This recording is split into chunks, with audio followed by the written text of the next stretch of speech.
Hello and welcome to the Psychic in the City podcast. I am everyone's favourite psychic in the city, Sean McHugh, but you can call me Sean. I suppose that's pretty much all you can call me, really, Trying to think of something funny there, but it just didn't come to my mind. So, how is everybody doing? We're back at another week, and I know that I very much didn't post an episode last week, and I'm going to be honest, that's because I forgot. No other reason than I just forgot. But here we are, we're at another Friday, and I nearly forgot again. I've been quite busy, as always. Had a lot of tarot readings over the past sort of 2 weeks, and a lot of rapid transformational therapy clients. And for those that don't know me, I should probably introduce myself then.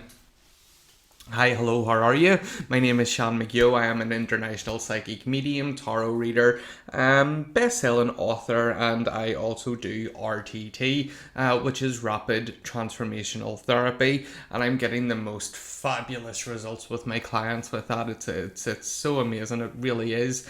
And this is my little psychic podcast, or whatever you want to call it, where each week I'll be discussing different spiritually minded topics, different sort of things, just to hopefully educate people, enlighten people in the terms of what it is to be a medium, a tarot reader, or anything really that falls under the metaphysical umbrella. I will talk about, not a problem at all. So if you do want to reach out and you feel like, oh, I'd like to come on and talk to you and talk about what I do, well then that's great, come on ahead. I would love to hear from you. I'd love to talk to other mediums, tarot readers, healers, mindset coaches, you name it. I would love to hear from you. So just reach out. All my contact details are going to be in the description of this little podcast. So today, what I really wanted to talk about was some of the myths and misconceptions in and around mediumship. And, I asked a few questions on my social medias recently just to get a feeling of some of the things that people maybe misunderstand or believe about, mediums and spirit and all that type of stuff. That is it's quite crazy, some of the things that I do come across, to be totally honest. There is no other way about it. And one of the things that always keeps coming up is not to have them in your home, and the them that these people are referring to is mediums, which, it really begs the question to what the fuck do you actually think a medium is if you're referring to them as them? Like, are we superhuman? Are we aliens? Are we not human? Like, I just don't get it. I find it so strange. And it's so difficult to wrap my head around, them. You're not supposed to have them in your home. Because, I don't even know where the hell that one came from, to be totally honest with you. But it is something that I have heard quite a lot. And, I wouldn't have them in my home. It's supposed to be unlucky. Why? Why, Linda? Tell me why it is supposed to be unlucky. And if you can give me a good answer, more so than I just heard that, well then, shut up. If you can't give me an answer, shut up is pretty much what I have to say there, So, well, let's look at it this way. Mediums are people. We are extrasensory people.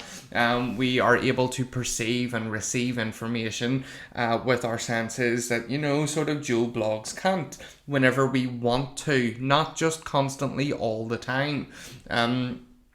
So the fact that you would have a medium in your home, well, first of all, if there's any type of energy in your home that we don't like, well, we're going to clear it, because if we can perceive it and we know that the energy's there and we know that it's not great, and we also have the skill set and the ability to move it on, and I'm saying energy, not spirit, just energy, then of course we're going to do that, because why would I want to sit in an energy that is making me feel uncomfortable? So it's not really a bad thing having a medium in your home. If anything, we will balance out the energy in your home, so it's not really an unlucky thing. luck is a man-made word, and the fact that you've invited someone into your home that is very spiritually minded, if they are, from the spiritualist background, because not all mediums are spiritualists, they just work with spirit, which does not mean that their spiritual development is in any way, shape, or form ongoing. I would say you do have a spiritualist medium that is one that, follows, say, the religion of spirituality, and I don't mean they just say they're spiritual. Then, they are going to be a little bit more coming from that place of very heart-centered, so they're not really going to be, making things unlucky for you, and at the same time, you make your own luck based on your own beliefs, because, we make our beliefs, absolutely, and then our belief system turns right around and creates us in our life. So it is one of those things where I suppose, well, if you believe so, then you're going to see things, that you're going to connect dots and be like, oh, it's because there was a medium in my house. And, I've heard these things where it's like, oh, if you go for a tarot reading, like something bad's going to happen to someone, or if you couldn't be read, it means you have no future and you're going to die. Oh my god, what complete and utter nonsense that is. Like, I have literally heard people have said these things. Oh, such and such went for a reading and it didn't happen, and 6 months later they died. And like, and what?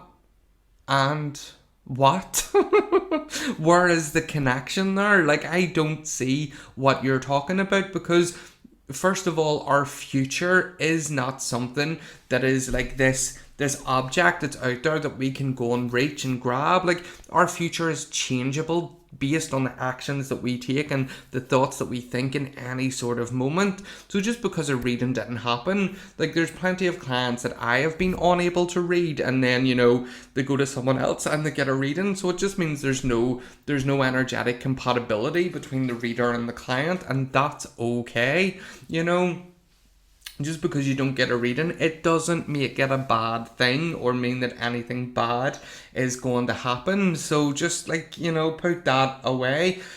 How I would explain it to people is, it's like, it's unfair to expect a medium to be able to read everybody in exactly the same way that it's unfair to expect you to like every single person that you're going to meet. Like, that's just unfair, because you're not going to energetically blend with absolutely everybody. So the same is for mediumship and clients. Like, that's just how it goes. So, it's if a reading doesn't happen, it's either not supposed to, or it's the wrong person that you're with. So that's another wee thing that I hear quite a lot. The other thing that I hear, which really, really does my head in, considering I'm obsessed with the tarot and I've wrote a book on the tarot and I've been reading the tarot from I was 13. One of the things I hear is, oh, they're the devil's tool, or they're evil, or they're bad. Like, how, what? Oh my god, I'm giving myself a headache right here. Like, do you understand how absurd that sounds? You're literally calling a piece of card with a picture on it evil. Like, what the fuck? Like, quite literally. It is a piece of card with a picture on it. How the hell is that evil?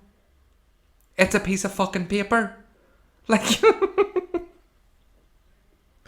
oh, that's quite, like, let's just bring it down to the absurd. That's what cards are. They are a bit of paper with a picture on them.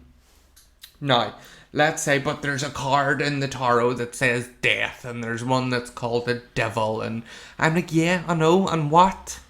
Well, can't say those things to paying customers, obviously. But yes, absolutely there is. But you gotta understand how the tarot was originally used, what they were originally made for, and death was very much, and still is to this day, an experience that every single person alive is going to experience, is death. Now, doesn't mean that card, does that mean that somebody's going to die?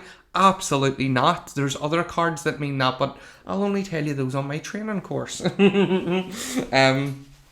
The death card, way back whenever it was just the major arcana, the death card was actually a card that meant transition or changing of one way of life to another.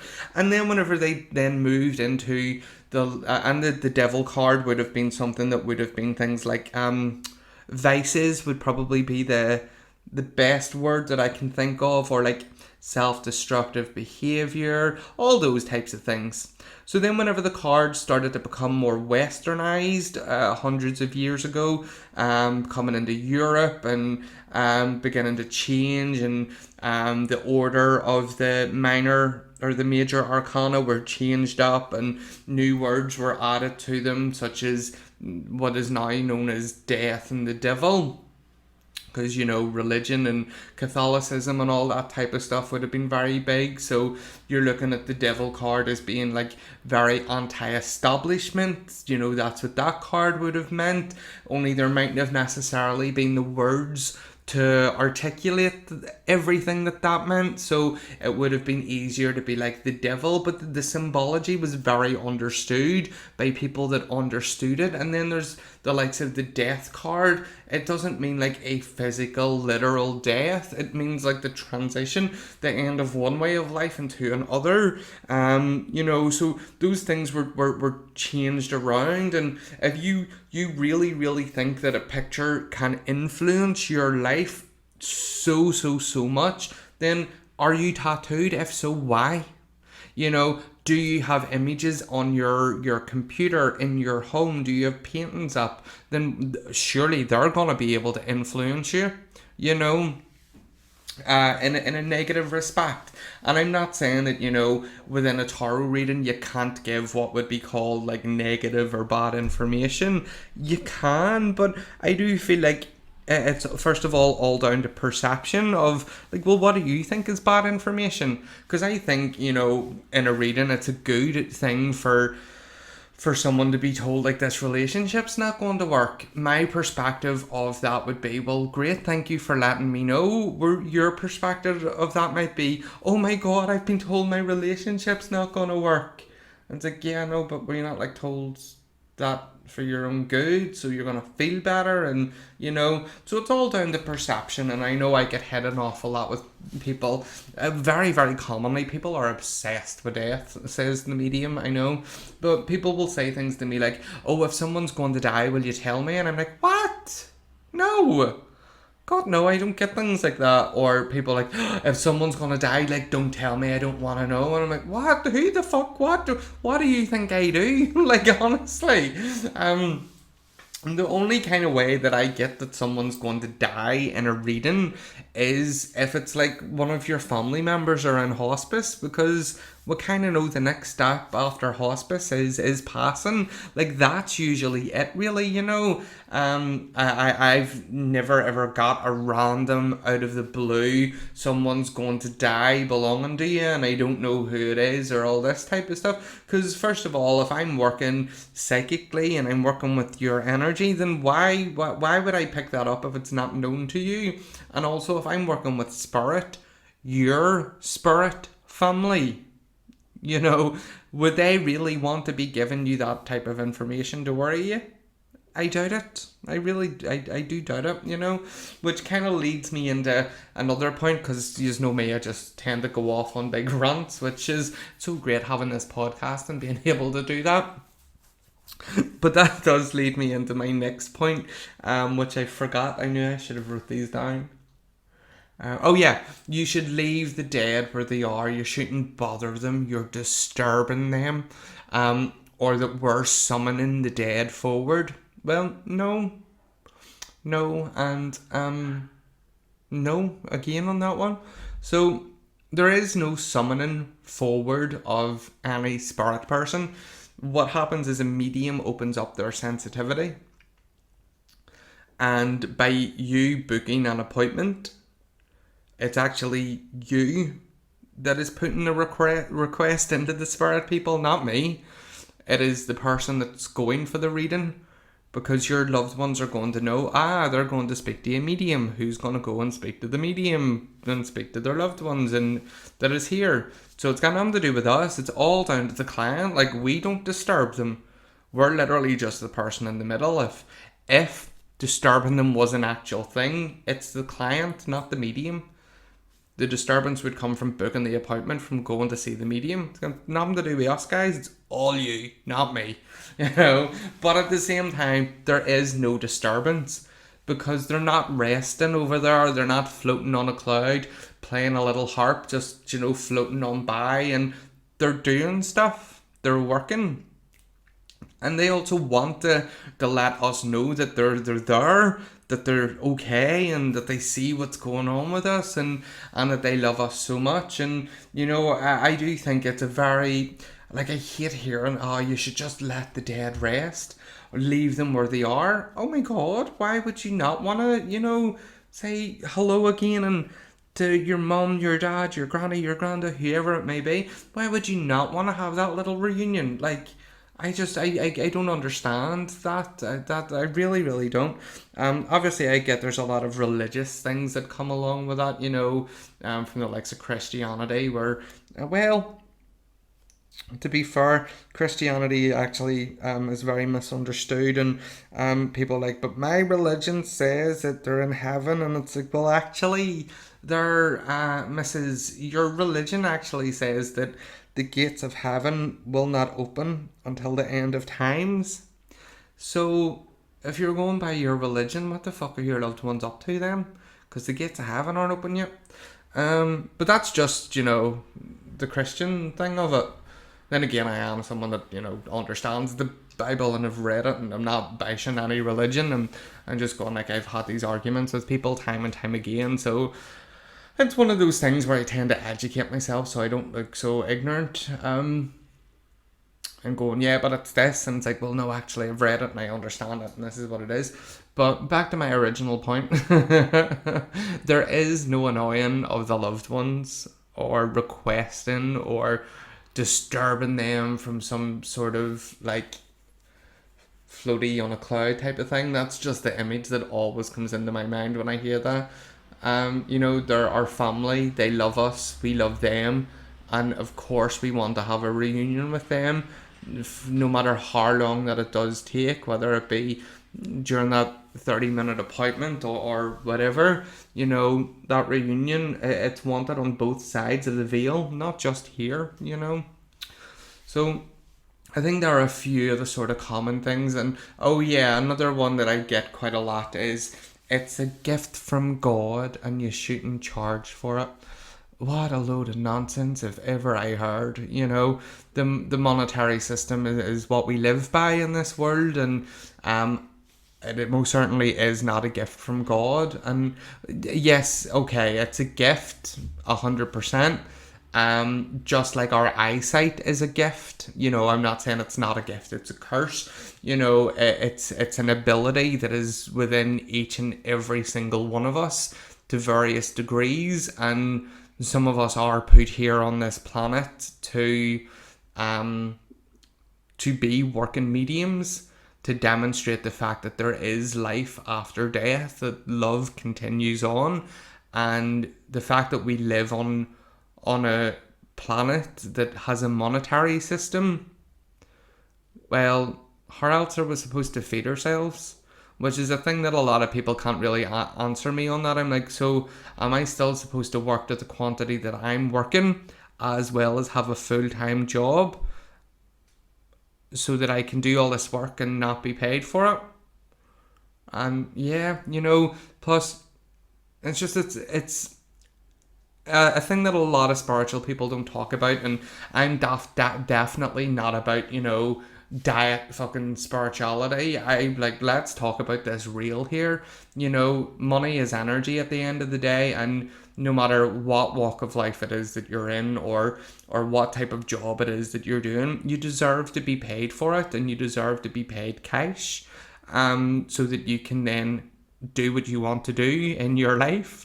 And every single person monetizes their gifts. That is just the way that it is. And this is not like a when I'm saying monetizes their gifts, I'm on about no matter what it is that you do, whether you be a medium, a singer, a hairdresser, whatever, that is all your gift. And people monetize it. And just like a singer or a footballer or a plumber or, a makeup artist, a medium still goes through training that they pay for. It's not like, oh, this is a gift and we woke up one day knowing how to, give a full-on reading and understand everything completely. Not at all. We've invested time, money and energy in refining our ability so that we can then work to do this. And I normally find it's people that, to be honest, say it's a gift and you shouldn't charge. They're the ones that really just don't want to pay for it and they're looking at something for free. And this is my podcast and my opinion and I'm entitled to it, and that's just the way that it goes. I like being able to earn money, as do all mediums, but I'm not fucking shy about saying it, and that's it. I do like to earn money. I do like to be able to feed myself, clothe myself. I do like being able to spend money on my family and buy myself nice things, and there's not one thing wrong with that. I think what is actually more of a negative side is condoning earning money and saying that, the whole money thing's awful about it, but yet you're away buying yourself exactly the same things that I am. At least I'm upfront and honest about it, you know what I mean? You know exactly where it is with me. And also I do a lot of charity work. I do a lot of fundraising, which is things that you don't see me post on my social media because I'm not like those ones that do that, and I can help more people than with money than without. Because without money, I can only help people that are within my physical reach, within touching range around me. But with money, then I can help people all over the place. So it's a two-way street at the end of the day.